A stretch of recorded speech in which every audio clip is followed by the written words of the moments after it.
Louvado seja para sempre o Senhor nosso Deus.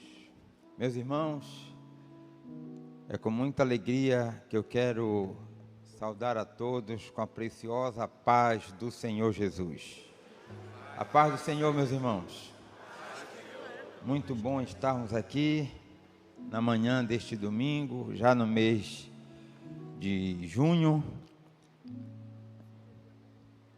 na semana que estamos já celebrando os 112 anos da Assembleia de Deus no Brasil. E nós vamos hoje dar sequência ao estudo da primeira carta de Paulo aos Coríntios. Hoje estaremos fazendo uma meditação no capítulo 14 da primeira carta de Paulo aos Coríntios. Vamos ler alguns versículos. Eu convido a igreja para, neste momento, participar dessa leitura. Vamos ler no capítulo 14, a partir do verso 1. Eu vou lendo os versos ímpares e a igreja os versos pares. Eu vou ler o primeiro. Segui o amor e procurai com zelo os dons espirituais, mas principalmente o de profetizar. Senão a Deus, porque ninguém entende, e em espírito fala mistérios.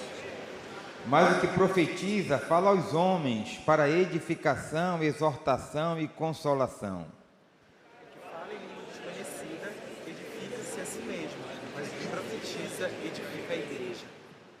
E eu quero que todos vós faleis línguas estranhas, mas muito mais que profetizeis, porque o que profetiza é maior do que o que fala línguas estranhas, a não ser que também interprete para que a igreja receba edificação.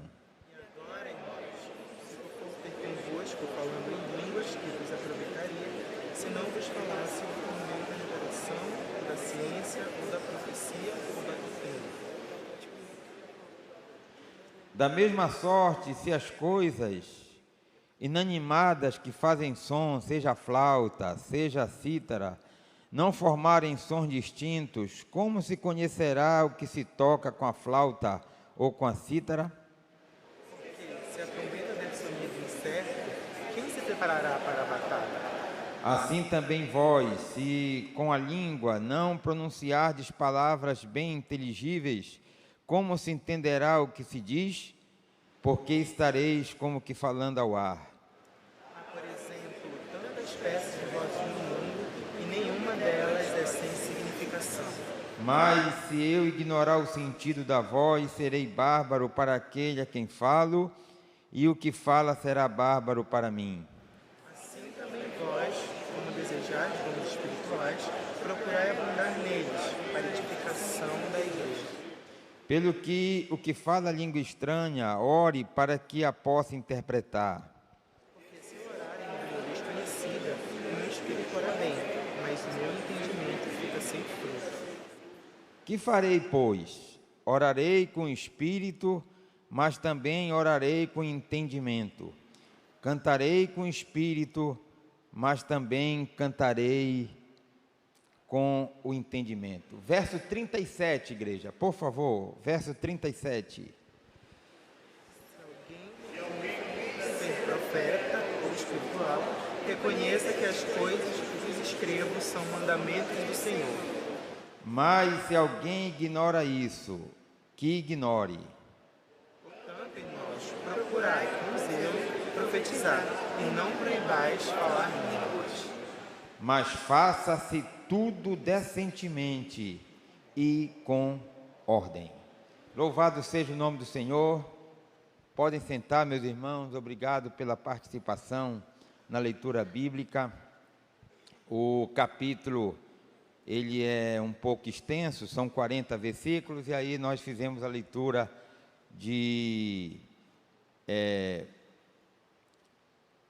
boa parte desse capítulo, tá?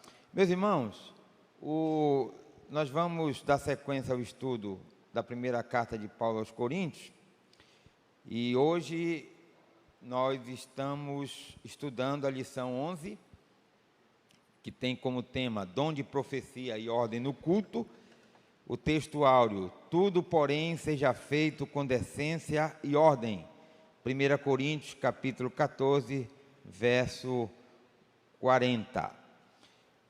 Meus irmãos, os capítulos 12, 13 e 14 da primeira carta aos Coríntios conversam entre si. São capítulos que se complementam, capítulos integrados. No capítulo 12, que foi ministrado aqui por mim, Paulo, ele trata dos dons espirituais de uma forma geral. Interessante que ele não entra assim, apesar de tratar de uma forma geral, ele não entra muito nos detalhes dos dons espirituais. Ele faz questão, lá no capítulo 12, de destacar que os dons são do Espírito Santo, e ele distribui para a igreja da forma que ele achar melhor. Isso aí Paulo deixa bem claro lá no capítulo 12. Então ele dá essa visão geral acerca dos dons espirituais. Já no capítulo 14, que é a lição de hoje, o apóstolo traz um ensinamento mais específico sobre um dos 9 dons espirituais. Ele já vai entrar assim, de forma mais específica, tratando do dom de profecia. E entre esses dois capítulos, 12 e 14, que falam dos dons espirituais, tem o capítulo 13, que é um capítulo assim que eu chamo de capítulo ponte entre os capítulos 12 e 14, e que tem uma relação direta com os dons espirituais. Lá no capítulo 13, que é um capítulo muito conhecido, Paulo, ele fala da excelência do amor.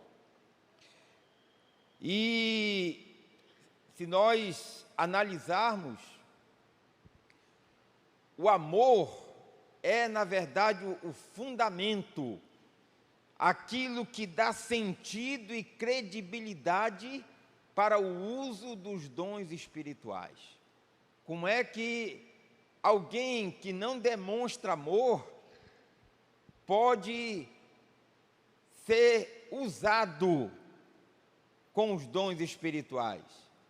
Isso aí não vai dar credibilidade para a pessoa que está sendo usada com os dons espirituais. Mas se a pessoa é reconhecida na igreja local como alguém que de fato expressa o amor de Deus na sua vida, quando essa pessoa é usada por Deus com os dons espirituais, certamente essa pessoa terá muito mais credibilidade diante da igreja. Então é muito importante que o uso dos dons espirituais, ele seja precedido pela manifestação do amor de Deus na nossa vida. E eu gosto do capítulo 13, porque Paulo, ele vai falar com todas as letras, escrever ali com todas as letras a excelência do amor. E Paulo expõe ali no capítulo 13 3 verdades sobre o amor. A primeira verdade, sintetizando ali o capítulo 13, é que o amor como fruto do Espírito é superior aos dons espirituais. Olha o que Paulo escreve no verso 2 do capítulo 13, né? Ele escreve que, ainda que tivesse o dom de profecia e conhecesse todos os mistérios e toda a ciência, e ainda que tivesse toda a fé, de maneira tal que transportasse os montes, e não tivesse amor, nada seria. O que é que ele está dizendo aqui? Que o amor é maior do que os dons espirituais. Amor não é dom espiritual. Amor é fruto do Espírito. E, inclusive, encabeça ali as virtudes do fruto do Espírito, né? As 9 virtudes, capítulo 5 de Gálatas, as 9 virtudes do fruto do Espírito. A primeira virtude é exatamente o amor. O fruto do Espírito é maior do que os dons espirituais. Eu falei isso quando ministrei o capítulo 12. Por quê? O fruto do Espírito, ele está diretamente associado à nossa salvação.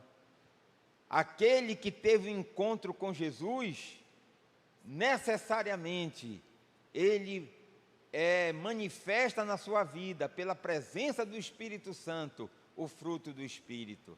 Então está associado à salvação.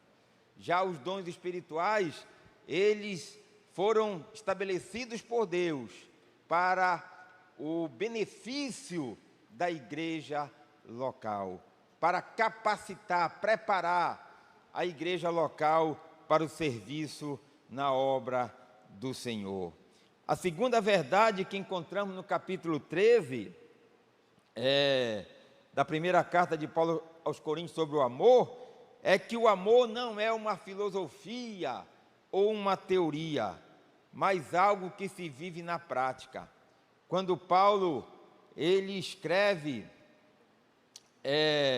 no verso 7 do capítulo 13, o amor tudo sofre, tudo crê, tudo espera, tudo suporta. Ele não está falando de teoria, ele está falando de algo prático, algo que precisa ser visto nas nossas vidas. E aí, quando Paulo ele expõe essa verdade, que o amor não é uma teoria, o amor deve ser algo prático, o amor, ele então extrapola o campo do sentimento para ser um mandamento. Porque se o amor fosse apenas um sentimento, meus irmãos, nós não teríamos governança sobre o amor. Não teríamos. Porque nós não teríamos como implantar este sentimento no nosso coração. Não teríamos governança. Mas a partir do momento que o amor extrapola o campo do sentimento e se torna um mandamento, aí nós passamos a ter governança sobre o amor. Como assim? A governança se dá quando eu digo, mesmo não tendo o sentimento que eu vou demonstrar por essa pessoa, mas eu vou fazer porque o amor é um mandamento. E quem disse que o amor é um mandamento, não sou eu, não é outro pastor, quem disse foi o próprio Jesus. João capítulo 13, verso 34, Jesus disse, um novo mandamento eu vos dou, que vos ameis uns aos outros, como eu vos amei. Então vejam que Jesus, ele deixou bem claro que o amor é muito mais do que um sentimento, o amor é um mandamento. Porque na verdade, meus irmãos, é importante entendermos isso, quando se trata de amor, como é um mandamento, o que conta para Deus não são as nossas palavras, o que conta para Deus são as nossas atitudes, independentemente daquilo que está no nosso coração. O importante é aquilo que nós conseguimos externalizar no que diz respeito às pessoas. E aí o Espírito Santo, a partir da nossa atitude, o Espírito Santo começa a trabalhar no nosso coração. No começo pode ser difícil, estou fazendo algo que eu não queria, mas por obediência eu estou fazendo. Mas a partir da nossa posição de obediência, o Espírito Santo começa a trabalhar. Daqui a pouco, sem a gente perceber, nós estaremos fazendo aquilo que de fato está no nosso coração. Os irmãos estão entendendo isso? O que eu e você precisamos fazer é tão somente tratar e olhar o amor como um mandamento. Como um mandamento. E o sentimento é por conta do Espírito Santo de Deus. E por fim, lá no capítulo 13, Paulo ele expõe a terceira verdade, quando ele diz que expressa claramente, lá no final, né? Ele diz assim: agora pois permanecem a fé, a esperança e o amor. Estas três, mas o maior destes é o amor. O que é que Paulo está dizendo aqui? Qual é a verdade que a palavra de Deus está transmitindo para nós? Que o amor é a principal identidade da vida cristã. A principal identidade, meus irmãos. O que nos caracteriza como servos de Deus, como filhos de Deus, como novas criaturas, não é falar línguas, não é profetizar, não é ter uma bela pregação, ter uma bela voz para louvar ao Senhor. O que nos caracteriza como servos de Deus é o amor de Deus sendo manifestado através das nossas vidas. É isso que nos caracteriza. É por isso que Paulo, vejam só, olha a comparação que Paulo faz. Ele usa, na verdade, três elementos que são indispensáveis da vida cristã. Ele usa a fé. Meus irmãos, a fé é quem vai abrir a porta do céu para a gente. Quem não tem fé, não tem como entrar no céu. Ele usa a fé. Ele usa a esperança. Ele ainda diz mais: se nós esperássemos somente neste mundo, seríamos os mais miseráveis entre os homens. Então a esperança faz com que nós tenhamos alegria no nosso ser, porque a nossa esperança não está neste mundo, a nossa esperança está na vida eterna. E ele fala do amor, e ele vai além, diz: olha, os três são fundamentais, fé, esperança e amor, mas tem um que é maior, o maior é o amor. Ou seja, é aquilo que dá identidade para a nossa vida cristã, para a nossa vida espiritual. E aí, meus irmãos, Paulo entra no capítulo 14. E no capítulo 14, ele dá ênfase, destaque ao dom de profecia. Ele começa o capítulo dizendo que devemos procurar com zelo os dons espirituais, mas principalmente o de profetizar. E aí surge a pergunta: pastor, por que Paulo ele vai dar essa ênfase, essa importância maior ao dom de profecia? Se nós formos para o verso 3, do capítulo 14, nós vamos encontrar ali exatamente a razão pela qual Paulo dá ênfase, importância maior ao dom de profecia. Diz assim: mas o que profetiza fala aos homens para edificação, exortação e consolação. Ele anteriormente diz o seguinte: aquele que fala línguas não fala aos homens, fala para Deus. Mas o que profetiza fala aos homens, ou seja, fala para a igreja. E os dons espirituais, eles foram concebidos para o benefício da igreja local. Então, o dom de profecia cumpre exatamente a função principal dos dons espirituais. E fala para os homens com uma função tríplice. Olha a função tríplice do dom de profecia. Primeira função, edificação. Edificação significa o quê, meus irmãos? Fortalecimento. Quando o cristão ele está edificado na rocha que é Jesus, está edificado na sua fé, esse cristão, ele é forte. É alguém que realmente tem uma vida espiritual que faz a diferença no reino de Deus. Então, edificação tem a ver com fortalecimento. Essa é uma das funções do dom de profecia, fortalecer a igreja local, os membros da igreja local. Exortação. Exortação significa correção. Para não errarmos o caminho, significa disciplina. E consolação. Consolação tem a ver com ânimo. Ora, fortalecimento, correção e ânimo tem a ver com o quê, meus irmãos? Tem a ver com a nossa caminhada na fé. Tem a ver com a nossa jornada neste mundo. Então vejam, acho que você já entendeu o que a palavra de Deus está nos ensinando.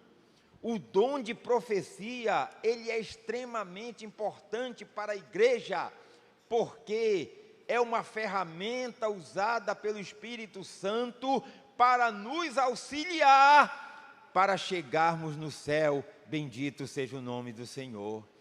Além de termos a profecia julgada, que é a palavra de Deus, a palavra escrita, louvado seja o nome do Senhor, nós temos ainda o dom de profecia, que quando ele cumpre a sua função tríplice, de edificar, exortar e consolar, também está nos auxiliando, para nós não errarmos o caminho, para nós sermos fortalecidos e para nós estarmos animados na nossa caminhada. Quem está entendendo a palavra de Deus?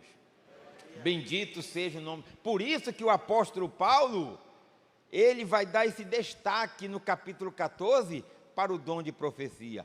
De repente alguém começa a falar em línguas estranhas, isso aí para a nossa vida não vai agregar nada. Para a pessoa que está falando em línguas, ela está ali se alimentando, ela está ali, se fortalecendo, mas quem está ouvindo não está recebendo nada, diferentemente do dom de profecia.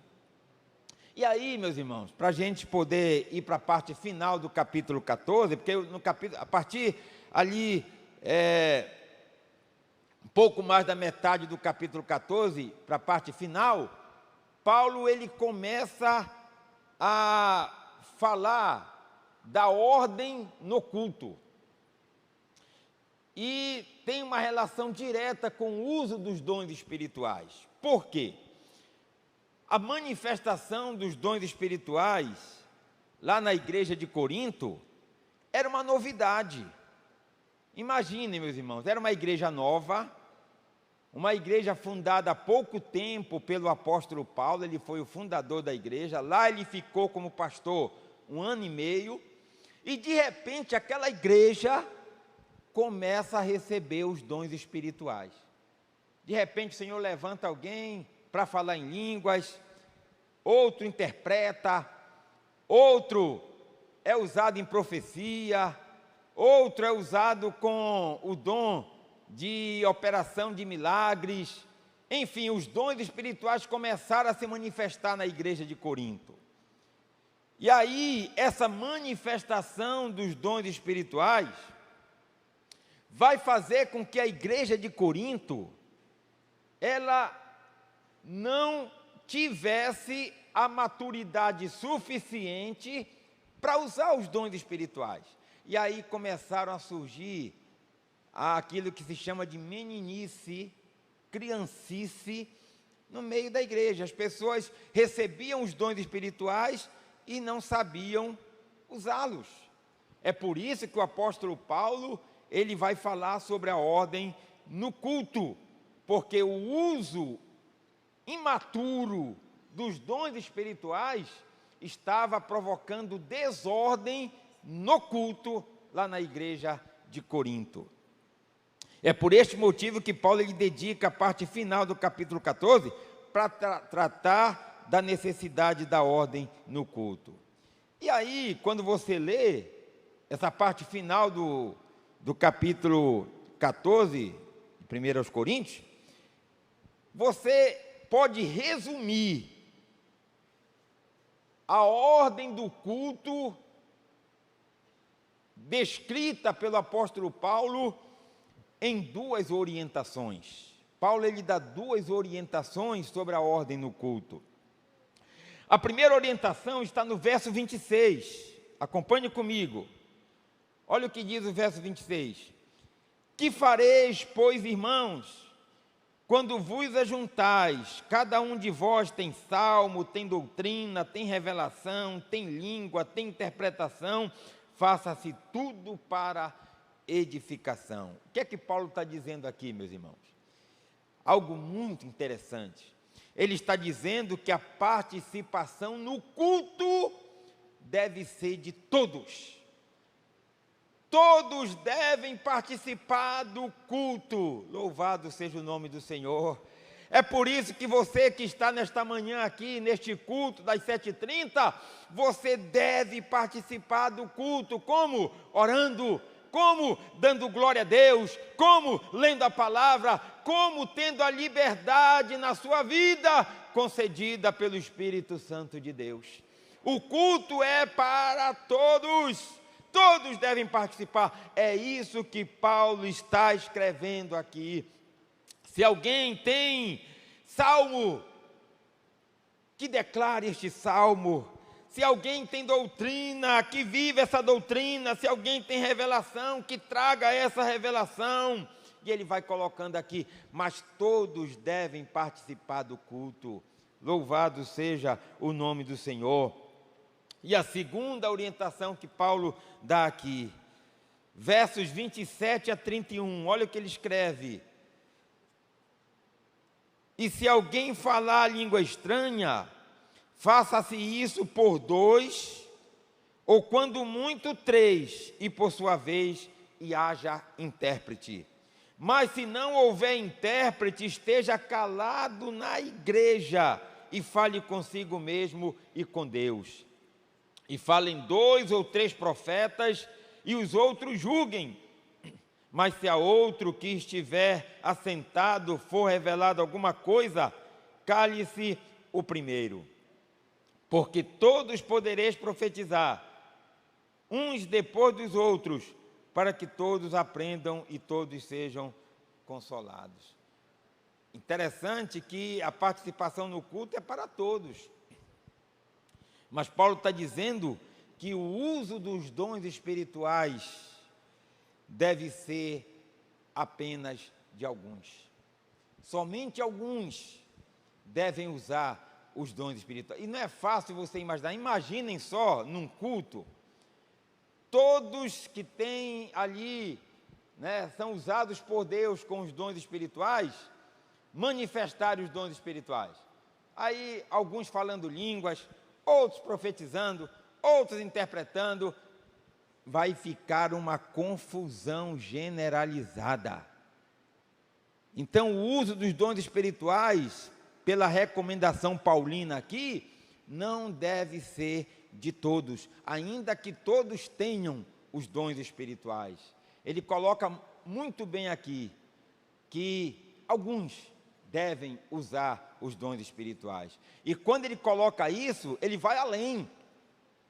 Ele ainda coloca assim, em uma ordem de preeminência, primazia, ainda coloca em ordem de prioridade. Ele deixa bem claro, se alguém está falando em línguas, e de repente alguém é usado em profecia, o dom de profecia tem preeminência sobre o dom de línguas. Por quê? Exatamente por isso que já foi falado para os irmãos. Porque, diferentemente do falar em línguas, o dom de profecia traz para a igreja local edificação, exortação e consolação. Que Deus continue nos abençoando. Vamos ficar em pé, meus irmãos, para nós orarmos e agradecermos a Deus. Eu sei que os ensinamentos de Paulo, eles não são assim, em algumas situações, tão fáceis de serem entendidos, mas louvamos a Deus porque nós temos o professor por excelência. E o professor por excelência é o Espírito Santo de Deus. Onde a ministração do pastor não chega, o professor por excelência chega. Ele vai lá no seu coração e instrui, ensina, e no final, todos nós saímos daqui abençoados pela palavra do nosso Deus. Querido Deus e Pai, no nome de Jesus, queremos te louvar, porque estudamos nesta manhã mais um capítulo da primeira carta de Paulo aos Coríntios, do capítulo 14, Senhor. Capítulo que trata do dom de profecia e da ordem no culto. Obrigado, Senhor, porque nós aprendemos nesta manhã a importância do dom de profecia, mas também aprendemos que os dons espirituais, eles não foram concebidos para a igreja, para trazerem confusão, desordem, não. Eles foram, Senhor, concebidos para estabelecer aqui na terra uma igreja, Senhor, sábia, uma igreja que, de fato, aproveite os dons espirituais para fazer o melhor no reino de Deus. Deus eterno, no poderoso nome de Jesus, é que oramos e te agradecemos. Amém. Amém. Nós queremos aproveitar esta oportunidade, os irmãos podem sentar. De repente alguém veio acompanhando um dos nossos irmãos, ou veio sozinho, e ainda não teve essa experiência de vida, ainda não entregou a sua vida para Jesus. E aí eu quero abrir a oportunidade, conceder a oportunidade para você, né? Que nesta manhã está conosco e deseja confessar o nome de Jesus como Senhor e Salvador da sua vida. Esta é a oportunidade. Venha aqui que nós vamos com muita alegria fazer uma oração pela sua vida, pela sua família. Tem alguém que gostaria de confessar o nome de Jesus? Todos servem ao Senhor, meus irmãos. Amém? Que bênção. Deus nos abençoe, meus irmãos.